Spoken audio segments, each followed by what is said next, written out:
Hi friends, ఇవాళ మనం story discuss చేయబోయే మూవీ పేరు సాగర సంగమం.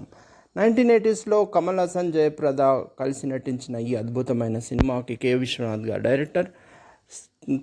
డైరెక్ట్గా స్టోరీలోకి వెళ్ళిపోతే సినిమా ఒక ఆడిటోరియంలో మొదలవుతుంది. అందులో ఎస్పి శైలజ గారు, సింగర్ అయినటువంటి ఎస్పి శైలజ గారు డ్యాన్స్ చేస్తూ ఉంటారు. అందులో విలేకరిగా కమల్ హాసన్ ఒక ఓల్డ్ గెటప్లో ఒక గ్యాలరీలో కూర్చొని ఉంటారు.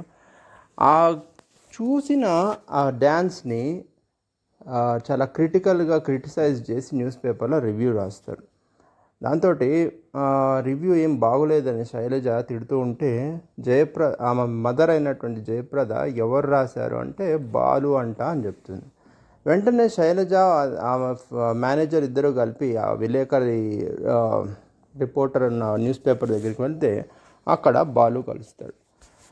ఆ బాలు ఈమెకి అసలు ఇది నువ్వు చేసేది డ్యాన్స్ అయినా, అది డ్యాన్స్ అంటారా అన్నట్టుగా మొహం పెట్టి ఒక పాట చేసి రకరకాల డ్యాన్సులు చూపిస్తూ ఉంటాడు. ఆ తర్వాత ఈ డ్యాన్స్లను చూసిన తర్వాత శైలజ నోరు మూసుకొని అక్కడి నుంచి వెళ్ళిపోతుంది. ఈ సీన్ తర్వాత అసలు ఇంత ఓల్డ్గా ఎలా అయిపోయాడు కమల్ హాసన్, ఇన్ని డ్యాన్స్లు ఎలా తెలుసు, ఏంటిది, అవుట్ ఆఫ్ నోవేర్. ఇక్కడి నుంచి ఒక సినిమా ఈ నెక్స్ట్ 2 అవర్స్లో నీకు